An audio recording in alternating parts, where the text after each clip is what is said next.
he who comes in the name of the Lord. Just checking.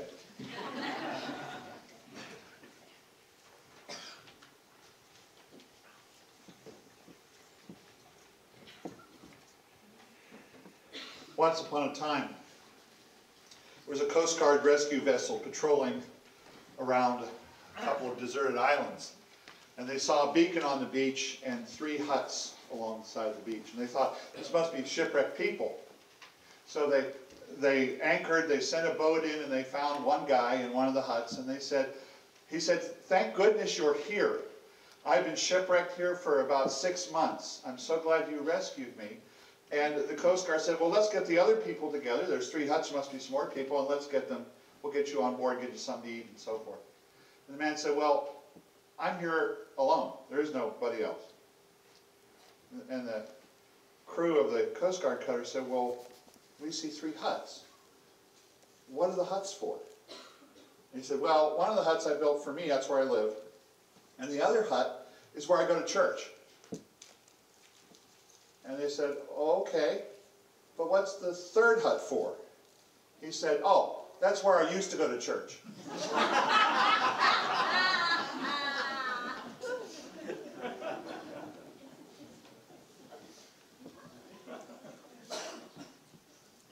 The Christian world today is full of empty churches where people used to go. Experts tell us that the average membership in a mainline denominational church is 50 members. We're a super church, aren't we? We've got 140. Now, this was not the case 40 or 50 years ago. Back then, the average church membership was over 200. Today, Pittsburgh and Beaver County are just full of small empty churches where people used to go. There's one on every corner. So what happened? Have we become so odious to God as a culture filled with drugs, unbridled sexuality, low morality that he's given up on us? No, I don't believe that, nor should you. God still loves us and he still wants to work through us and our churches. But I think there is a fundamental reason for why there are so many churches where people used to go. And in our text today, Mark 11, we're given the reason why any church might find itself in decline. Our text for today is a familiar one. It's the Palm Sunday text out of the Gospel of Mark. And we remember the story of Jesus' triumphal entry in Jerusalem. It was the time of the celebration of the great Passover feast. And Jesus is walking towards Jerusalem with his disciples. His disciples find a colt. Jesus mounts it. He rides on it. He deliberately fulfills Zechariah's Old Testament prophecy that the coming Messiah, the coming King of the Jewish nation, would come to his people riding on a donkey. The big crowd that has come for the festival, they join in. They follow him into the city. They escort him into Jerusalem. They shout as if they want to proclaim him King and Messiah. The crowd spreads garments and branches on the ground before Jesus as if they were building a royal road for King Jesus to travel on. They're literally giving him the red carpet treatment, or maybe it was the green carpet treatment. And as they go, the crowd waves more branches and shouts a familiar Jewish cry of victory and celebration. Hosanna. Hosanna literally means save us or deliver us. And if you use it in the context of a coming king, it probably means we are saved now that Jesus is going to be our king.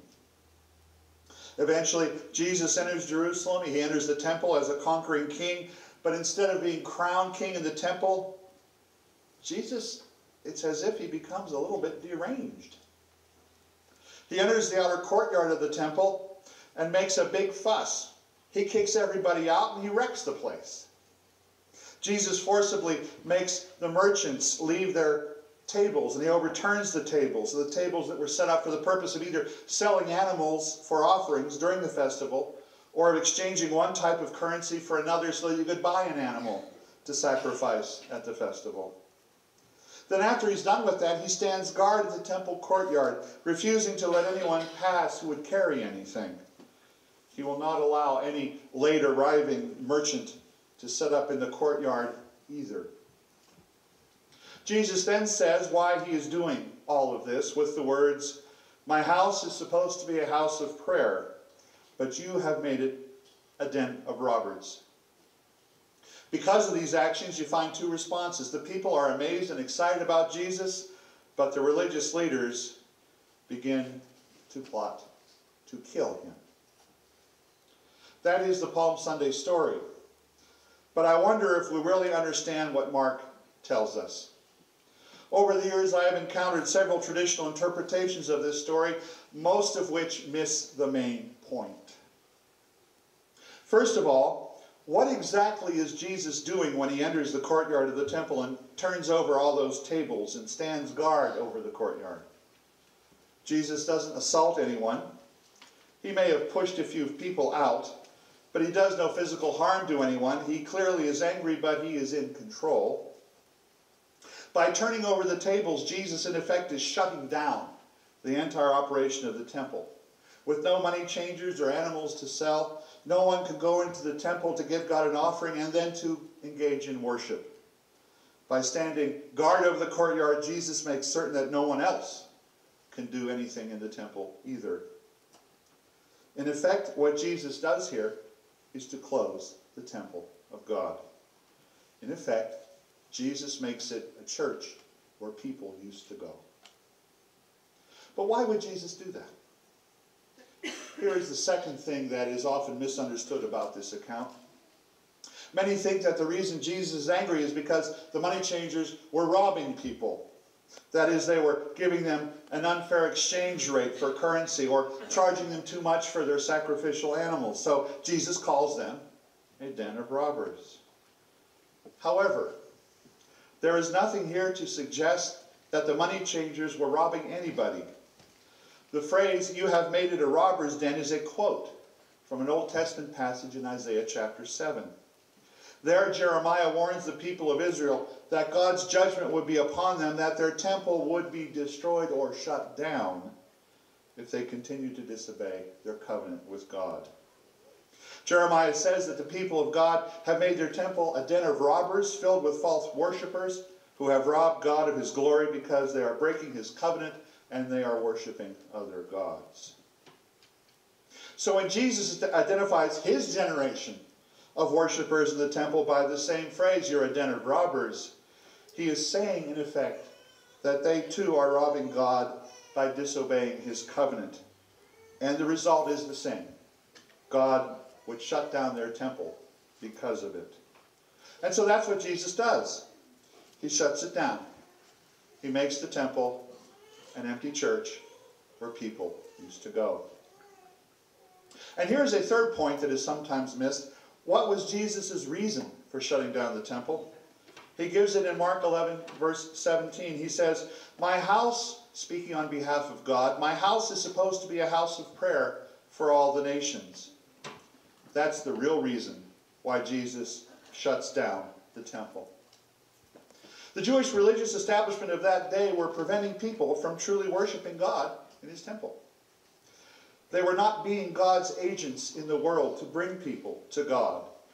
They were preventing people from entering a relationship with God.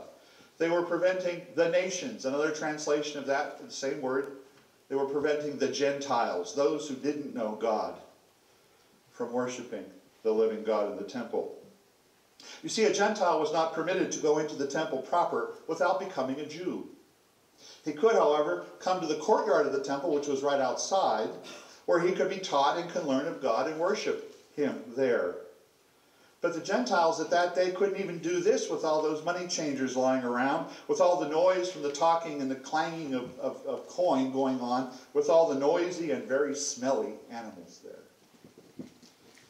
All of this is to say that the reason Jesus shuts down the temple is because the religious people of that day, his people, had forgotten their mission. The Jews of that day had forgotten why Jesus had saved their Hebrew ancestors in the first place from the land of Egypt, why God had given them a covenant and the promised land with all of the accompanying blessings of this life. They had forgotten that God loved Gentiles too. that he had called Israel to be a light to the nations, to the Gentiles, a guide to them, so the Gentiles could be in a saving relationship with God, just as the Hebrews and later the Jews were. The Jews of Jesus' day ended up with their place of worship closed by Jesus because they had forgotten what their mission was. Now, the Jews of that day still worshiped God in the temple. They didn't have to stand in the courtyard to hear about God as a Gentile would. They were privileged sons and daughters of Abraham. They got the best seats. They could enter the temple proper. They could worship God, enjoy him there, and have a great time fellowshipping with each other. Especially when they didn't invite the lowly, unknown, and despised Gentiles. Who cared about those outsiders anyway? It was more important that the Jewish worshippers please themselves than to give any thought to lead some strange Gentile into a saving relationship with the living God. The Jewish establishment of Jesus' day had forgotten about their mission in the world. And so Jesus, being who he is, performs an act of drastic surgery to remove the obstacles to doing God's mission in the world. God's mission to save sinners, all of us, Jews, Gentiles alike. So Jesus comes, he cleans his Father's temple out of all the junk. He restores it to its original mission, and he guards the door against all who would mess it up again and distort that mission because they didn't care about anyone else, only themselves. What Mark wants to say to Christian churches today, this Palm Sunday, is this.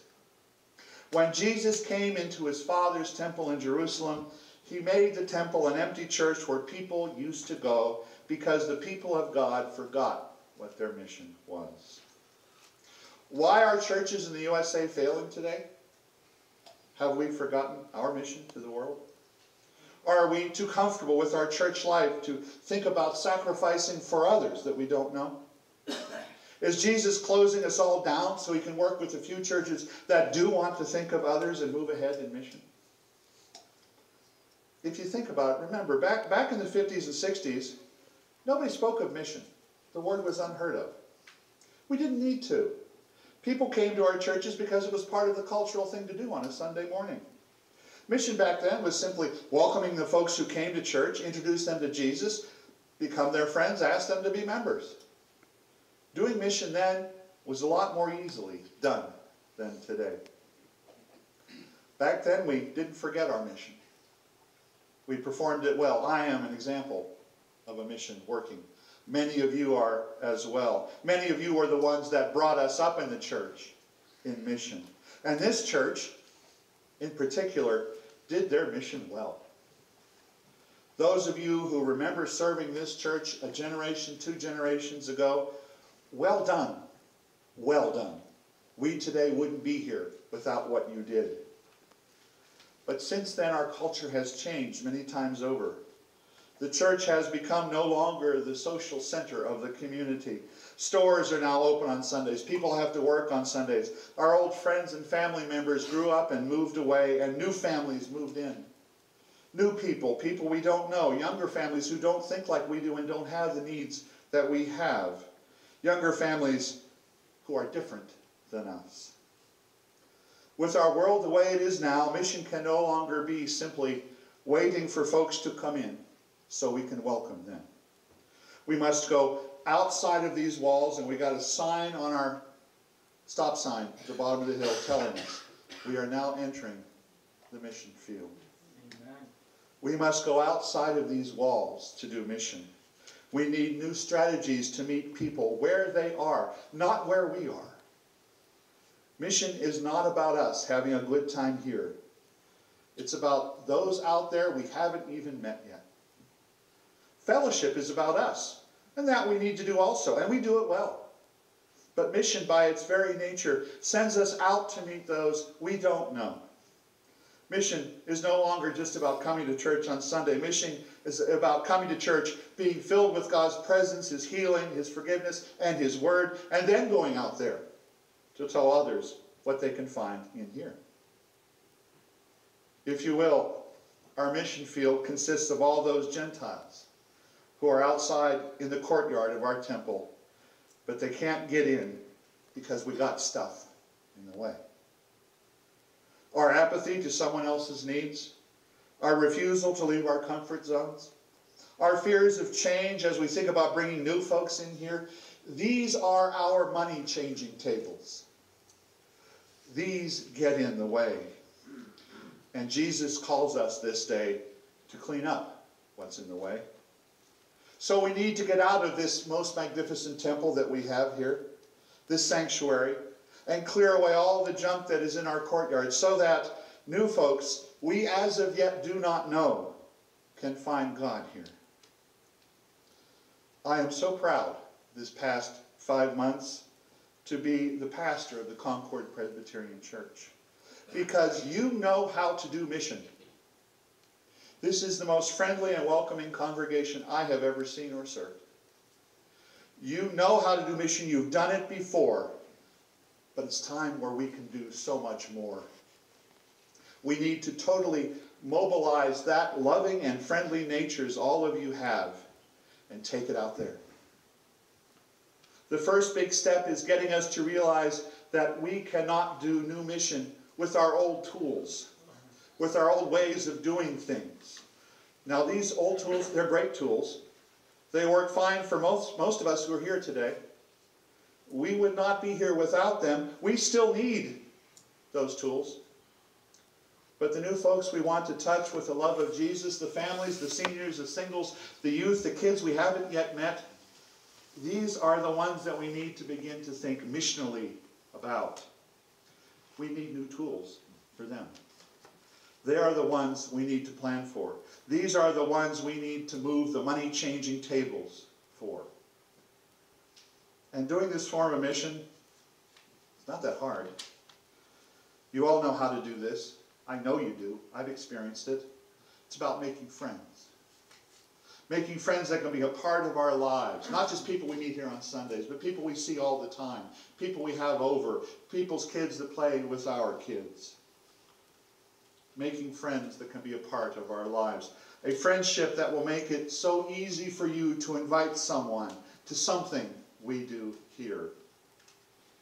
And we will be doing new things this year. And we pray all of you will get on board with us as we clean up some things in our church courtyard so that we can invite folks we don't yet know into this place. We will find that as we're involved in mission, the more we will feel that God is moving in our lives. We grow in faith by doing, not by sitting. And we make new friends. These new friends that will make doing mission really fun and exciting. You ever heard somebody say mission was fun and exciting? Mm-hmm. If you do, you know they're doing it right. It's supposed to be. I know of a woman who found this out once. I'm going to call her name Sue. She was a good friend of mine. At the time I knew Sue, she was 75 years old. She had severe arthritis in her legs. She could barely walk. She had been a pioneer in her day. She was one of the first PhD nursing graduates that Pittsburgh ever had. She taught nursing at Allegheny General for 40 years. She was a pioneer. She knew how to think outside the box. In her day, she was a mover and a shaker. In her day, she knew how to do mission, and she did it well. She was part of the crowd that established that church when I knew it. But then they had gotten a little bit older, a little bit more comfortable, and they decided they didn't need to do new things anymore. And her church became a church where people didn't go to anymore. So the church had a big crisis. They were down to 18 regular attenders on a Sunday morning. They couldn't afford a full-time minister. They had a volunteer at the time. And they decided they were going to put on a new vacation Bible school. A lot of kids in the community. They were going to invite them to come in. And they were going to staff it themselves. Most of the folks were over 70, but they were going to do it. But Sue didn't think this was the right thing to do. She was still using old tools. She was still thinking, this church was built in the 50s and the 60s by a pastor. All we need to do is to get a grant or some other form of funding and get a full-time pastor, and he or she can bring people into this church, just like we did in the 50s and 60s. The church knew better.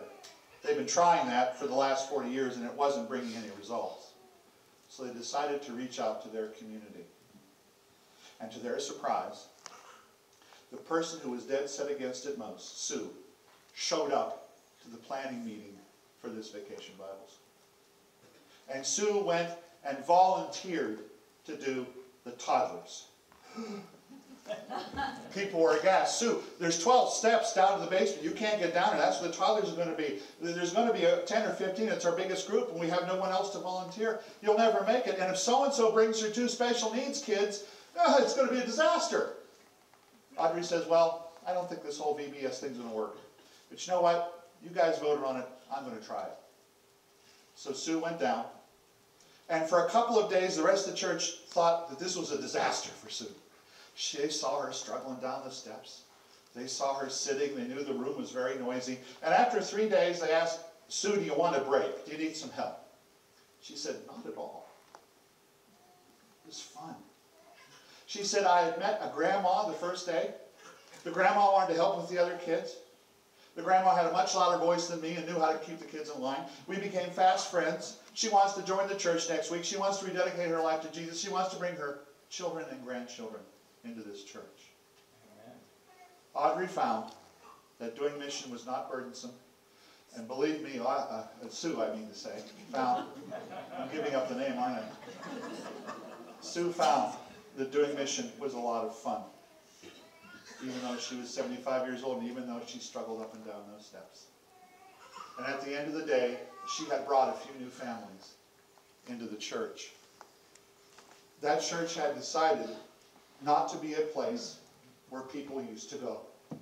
That church's attendance, as we speak, is about 40. I know what they're doing today. They're coloring Easter eggs. I love this story. They decided to expand their VBS program. They got some new workers in. And they decided they would do 1 night a week of a movie and popcorn for kids that wanted to come in. And the parents could go out and have a good time for 3 hours. Their membership didn't improve that greatly. And they still can't afford a full-time minister. But today, there'll be over 50 kids in that church coloring Easter eggs. Amen. Here was a church that is no longer a church where people used to go. It's now alive. Very alive. Sue, Audrey, no longer thought so, that mission was burdensome. To her, mission became fun. It became something she wouldn't miss for all the world. It meant spending time with friends and with little ones she had fallen in love with. So today, on Palm Sunday, let us prepare for King Jesus' entry into our city and into our temple and into our church and into our hearts. Let us shout, Hosanna! Blessed is he who comes in the name of the Lord. And let us crown him King in our temple, in our church, and in our hearts. But I warn you, I really do, count the cost. If Jesus really comes, if we really want him in here, if we really want him to be our King, he will do what he always does when he comes into temples that need some cleaning. He'll want to overturn some tables. He'll want to make changes in our lives and in our church, changes we may not be all that comfortable with. He will ask us to do new things in mission so that all those Gentiles, all our friends and neighbors out there, friends we're going to make, people we don't even know yet, all those folks can come here and see what an incredible place this is and what an incredible congregation you are. So let Jesus come. Let him turn over those tables. Let him straighten things up a bit. For when he is through, when Jesus is through with us, with you and me, in the years to come, we will not be one more empty church where people used to go. we will continue to be alive. Very alive. In the name of the Father, and the Son, and the Holy Ghost.